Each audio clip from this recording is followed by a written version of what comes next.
mail call. Ito dumating sa atin ngayon mga ka-quality. Shoutout muna natin yung nagpakuha nito, Boss Edmund Dalangin. Nasa barko si Bossing Seaman. And big shoutout sa dyan sa barko, boss. Ito yung unang pinahook sa atin ni boss. Bali dalawa to. Ito yung unang dumating. Check natin kung ano to.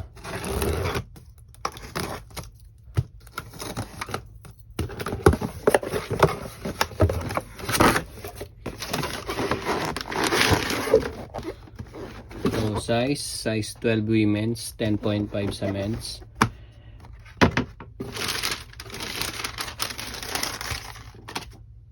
Authentication card from Sneaker Dunk.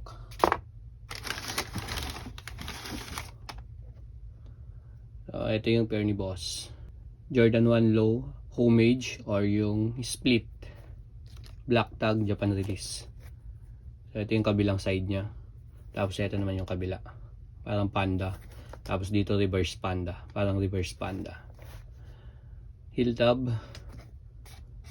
Outsole. Tang. And may extra lace siya puti. Insole. Quality din pala tong homage na to. Panalo tong homage na to. Bali dalawa order sa atin ni boss. Hinihintay ko pa yung isang dumating. Unbox din natin kapag dating sa akin. Ito naman yung kabila. Solid. Pakaangas.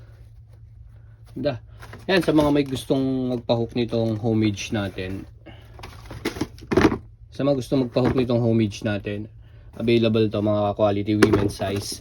So up size kayo ng 1.5 para makuha nyo yung size nyo sa men's. Si boss is 10.5 men's kaya kinuha niya is 12 women's. Gusto ko nga palang shoutout si boss Edwin Carino dahil kinuha niya yung last stock natin ng vape collaboration ng G-Shock. Papakita ko din yung kinuha sa atin ni boss. Ito yung kinuha ni boss. Seaman din si bossing. Papakita natin ito.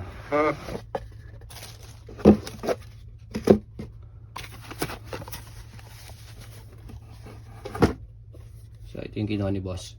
Na-unbox ko na ito nung nakaraang video natin. Pero gusto kong pakita yung kinuha sa atin ni bossing. Ayan siya. G-Shock na collab ng vape. Ito yung extra na strap. Tapos ito yung watch ni boss.